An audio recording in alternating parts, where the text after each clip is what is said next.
안녕하세요. 28번째 역사 시간입니다. 이번 시간에는 교과서 98쪽, 99쪽의 이야기를 해볼 텐데요. 고려를 침략해서 오는 거란, 그리고 여진에 대한 이야기를 해보도록 하겠습니다. 이 이야기에 앞서서 우리는 고려를 이해하려면 고려의 지배층에 대해서 파악하고 있으면 고려를 이해하기가 쉽습니다.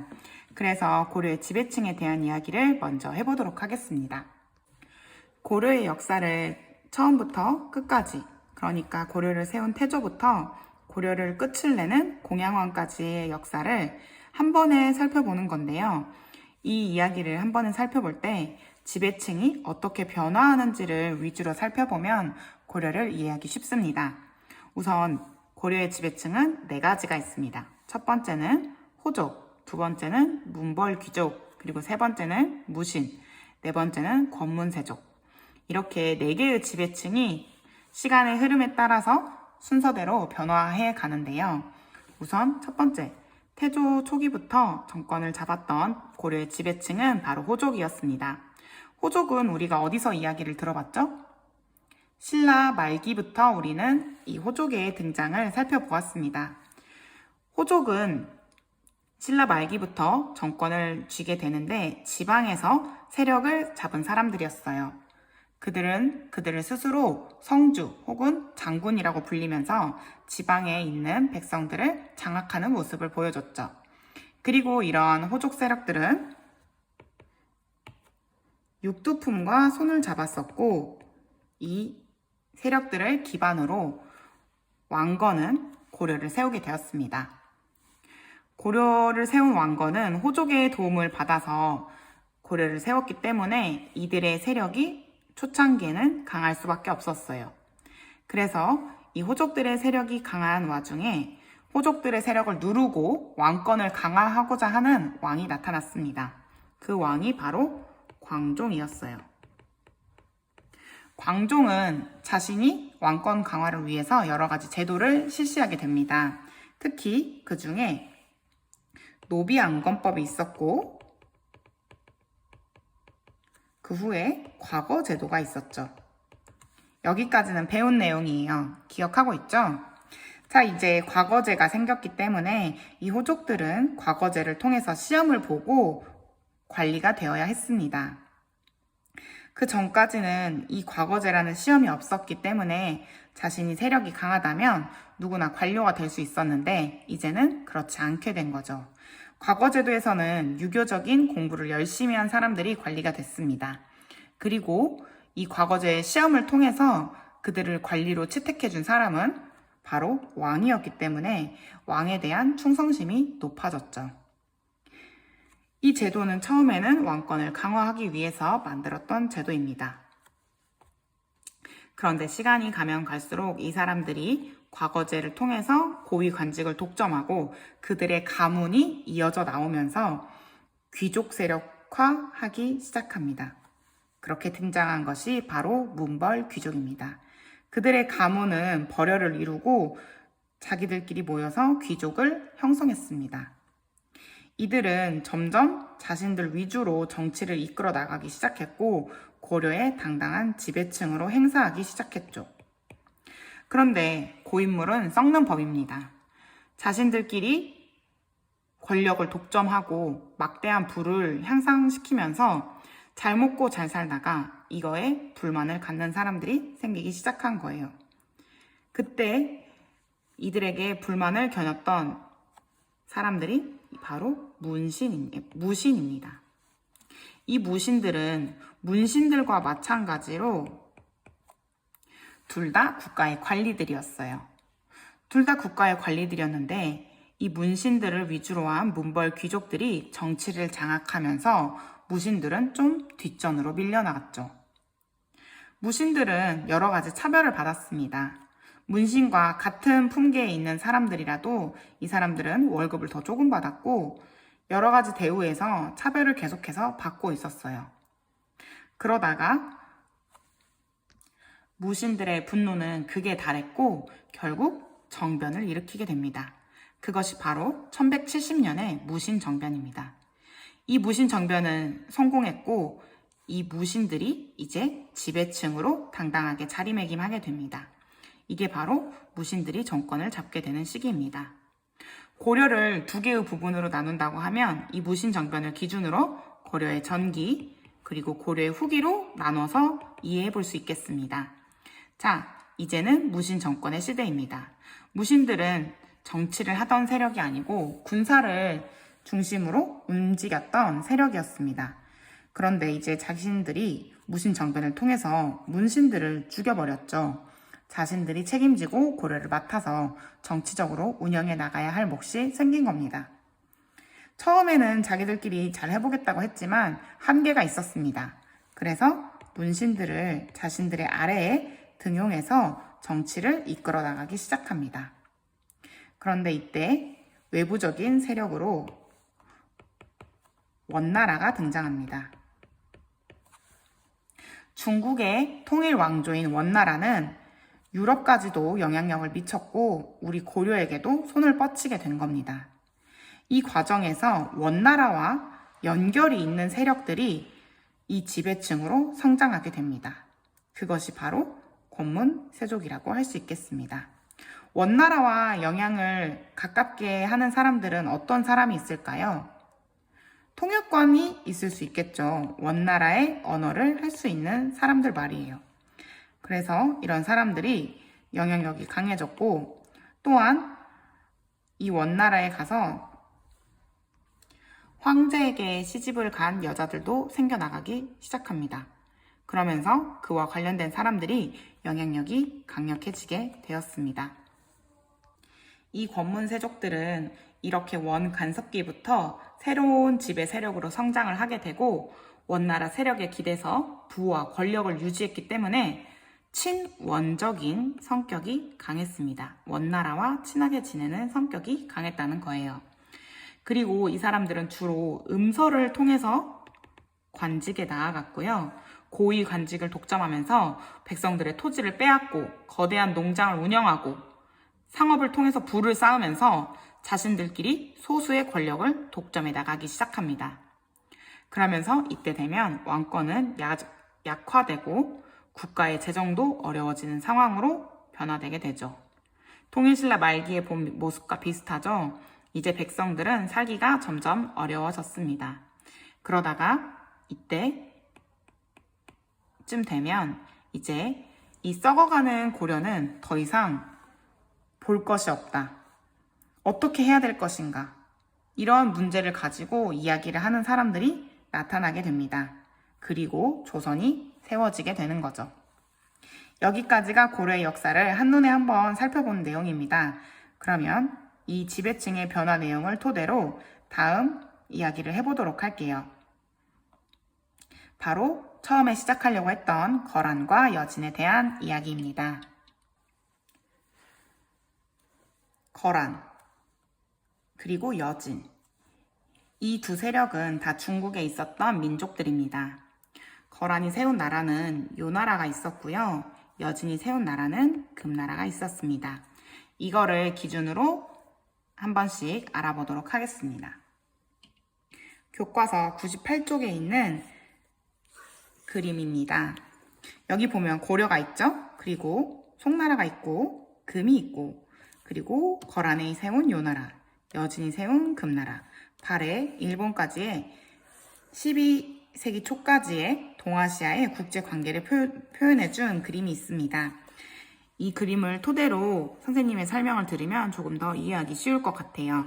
참고하면서 수업을 들어주세요. 이 나라들의 위치입니다. 고려가 이쪽에 있다고 하면 이쪽에는 송나라, 그리고 그 위에는 거란, 그 옆에 바로 여진이 있었습니다. 고려는 송나라랑은 우호 관계를 유지하면서 친하게 지냅니다. 그런데 이 거란은 발해를 멸망시킨 나라였어요. 발해는 고구려를 계승했던 국가였고 고려도 고구려를 계승한 국가였기 때문에 거란이 발해를 물리쳤다는 이유 하나만으로도 고려는 거란을 싫어할 이유가 충분했겠죠. 그래서 거란은 고려에게 적대시되는 국가였습니다. 하지만 이 고려가 북진 정책을 초반에 추진을 했기 때문에 북쪽으로 올라가야 됐어요. 그런데 부딪히는 게 바로 거란인 거죠. 그래서 이 고려는 광군이라는 군대를 조직하고 그리고 국경지대에 성도 쌓습니다.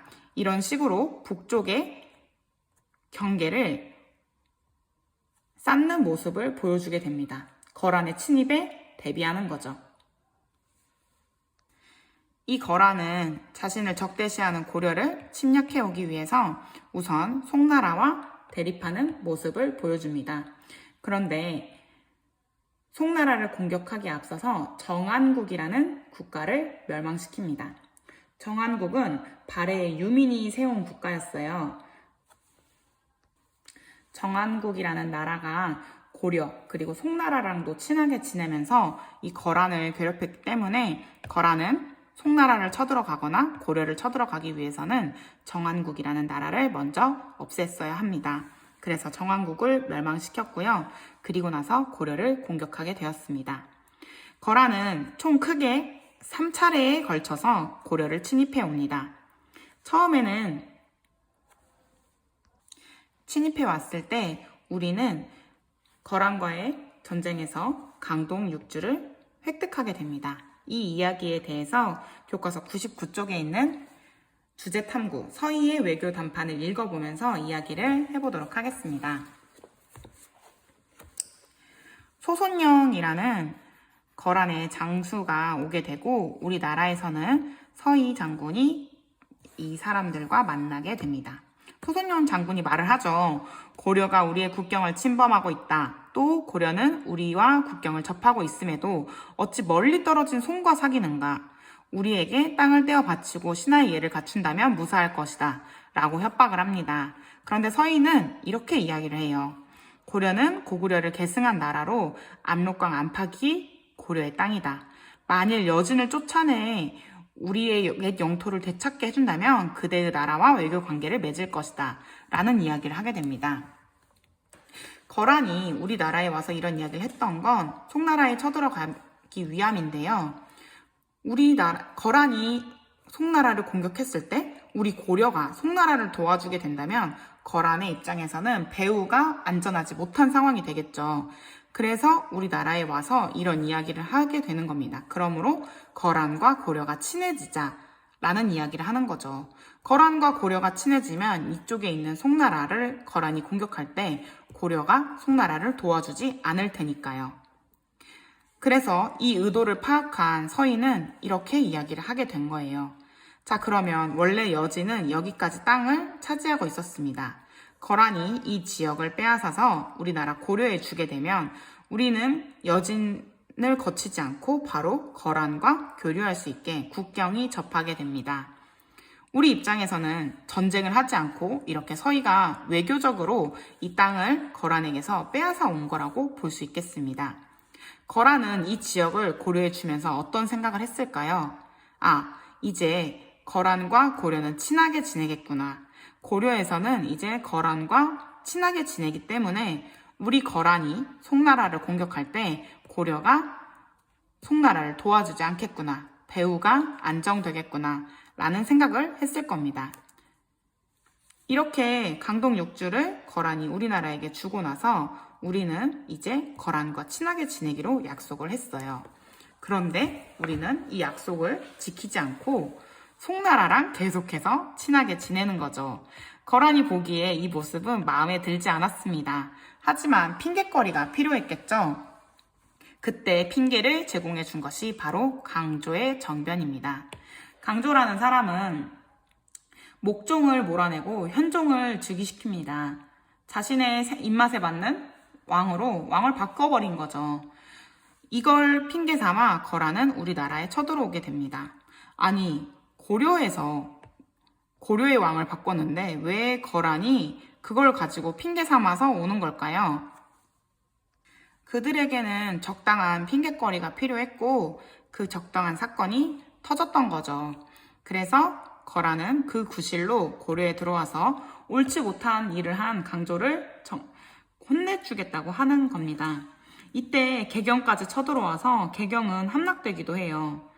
하지만 결국 전쟁을 통해서 양규라는 장군이 거란군을 격파하게 되고 이 전쟁은 2차 침입을 이렇게 마무리 짓게 됩니다. 그리고 3차 침입이 또 일어나게 됩니다. 이 3차 침입에서는 귀주대첩 많이 들어봤죠? 강감찬 장군이 활약한 전투입니다. 이 전투를 통해서 거란을 물리치게 되고 우리는 이후에는 개경에 더 이상 쳐들어오지 못하도록 개경 주위에 나성을 쌓고 수도를 방비를 강화하고 천리장성을 쌓는 모습으로 이 북방 민족의 침입을 막아내려는 모습을 보여주게 됩니다. 이렇게 거란에게 3번이나 얻어터진 고려는 여기서 끝나지가 않았습니다. 대외 침입으로 여진이 또 쳐들어왔기 때문이에요. 이 여진은 12세기 초에 부족을 통일하고 세력을 확장하면서 이제 고려에도 쳐들어오게 됩니다. 그런데 우리나라의 윤관이라는 장군이 여진이랑 싸울 때 되게 힘들어해요. 근데 그 이유를 윤관이 생각을 해봤을 때 이 여진족은 기마병이 있고 우리나라는 기마병이 아닌 보병으로 이루어졌기 때문에 전투에서 되게 힘겨웠다는 이야기를 왕에게 하게 됩니다. 그래서 별무관이라는 군대를 만들게 되는데요. 기병으로 이루어진 신기군, 그리고 보병으로 이루어진 신보군, 그리고 승려들을 위주로 만들었던 항마군이 이 바로 별무반에 속한 군대입니다. 이렇게 여진에 대항하기 위해서 기병 부대를 만든 고려에서는 여진족을 우리 국경에서 몰아내고 동북 구성을 쌓게 됩니다. 하지만 여진은 이 동북 구성을 계속해서 돌려달라고 요구를 하기 시작해요. 그리고 그 지역에서 계속해서 전투가 일어나게 되죠. 고려 입장에서는 너무 방어하기도 어렵고 지리적인 이점이 없는 동북 구성을 굳이 우리가 이렇게 피를 흘려가면서 유지해야겠다는 생각을 그만해야겠다는 생각을 하게 됩니다. 그래서 동북 구성을 여진에게 다시 돌려주게 됩니다. 그 뒤에 이 여진이라는 민족은 금나라라는 국가를 만들게 됩니다. 이 금을 건국한 여진은 아까 말했듯이 금을 건국한 여진은 거란을 멸망시키게 돼요. 이 거란은 이제 끝. 그리고 나서 고려의 군신 관계를 요구합니다. 자, 여기 보이는 여진이 세력이 커지면서 금나라를 형성하고 거란을 무찌르고 자, 이제 고려의 군신 관계를 요구하게 되는 거죠. 그런데 이때 정권을 잡고 있었던 사람은 이자겸이라는 사람이었습니다. 이자겸에 대해서는 다음 시간에 자세하게 배우게 될 텐데요. 한마디로 이 당시에 권력을 쥐고 있었던 사람입니다. 이 사람은 생각을 하는 겁니다. 우리가 금나라와 전쟁을 하게 되면 이길지 질지 아직 잘 모르겠는 상황에서 전쟁을 한다는 것은 이 사람에게 도움이 될 일이 없었어요. 자신이 정권을 이미 유지하고 있는 상황에서 정권을 그대로 유지해 나가려면 국가적으로 커다란 문제가 없어야 하기 때문이죠. 그러면 생각해 봤을 때 금나라의 군신관계 요구를 그냥 받아두고 이 정권을 그대로 유지시켜 나가는 게 자신에게 도움이 됐다고 생각했던 거였어요. 그래서 금의 요구를 받아들이자는 주장을 하게 되고 결국 우리는 금나라의 요구를 받아들이게 되죠. 이 이자겸에 대한 이야기는 다음 시간에 더 자세히 해보도록 할게요. 그리고 마지막으로 우리가 기억해야 될 것은 바로 병란도입니다. 병란도의 위치는 교과서 99페이지 중간에 있는 고려의 대외무역에 관련된 지도에 있습니다. 위치는 바로 여기라고 할 수 있겠네요. 이 병란도는 당시 고려의 국제무역항으로서 번성한 지역입니다. 고려는 거란과 그리고 여진과의 교류, 그리고 송나라와의 교류, 그리고 일본까지도 다 교류하게 됩니다. 또 뿐만 아니라 아라비아 상인들까지 이 지역 바로 고려로 오게 되는데요. 아라비아의 대식국, 베트남의 교지국, 타이의 섬나곡국까지 고려와 많은 교류를 하게 됩니다. 그 교류의 장으로 가장 큰 역할을 했던 게 바로 병란도고요. 병란도는 수도인 개경과도 위치가 가까웠습니다. 그리고 우리나라가 코리아라고 불리게 되는 그 이름의 어원이 바로 여기서 시작됩니다. 고려는 아라비아 상인들을 통해서 코리아라는 이름으로 불리게 됩니다. 그리고 이 이름으로 서방 세계에 알려지게 되었습니다. 오늘은 여기까지 이야기를 마치도록 하겠습니다. 다음 시간에 만나요. 안녕.